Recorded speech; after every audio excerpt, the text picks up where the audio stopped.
Coimbatore Avinashi road Peelamedu Sri அஷ்டாம்ச வரத ஆஞ்சநேய சுவாமிக்கு பழங்களாலேயே சித்திரக்கனியை முன்னிட்டு அலங்காரம் பண்ணியிருந்தாங்க.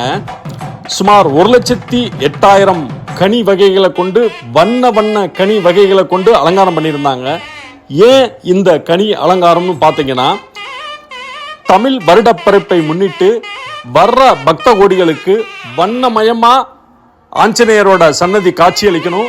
அவங்களோட வாழ்வும் இந்த வருடம் முழுவதும் வண்ணமயமாக காட்சியளித்து வாழ்வில் எல்லா வளமும் நலமும் பெற்று பல்லாண்டு வாழணும்னு ஒரு ஐதீகமா இந்த கோயிலில் கடைபிடிச்சு ஒவ்வொரு விசேஷ நிகழ்வுகளுக்கும் சிறப்பான அலங்காரம் செஞ்சுட்டு வர்றாங்க.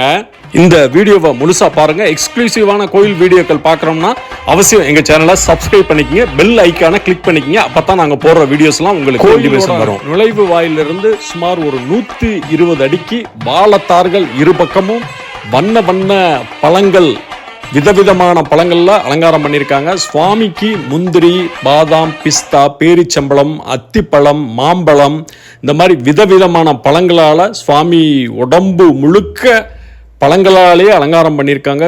காண கண் 2 பத்தாது, அவ்வளவு வண்ணமயமா இருந்ததுங்க.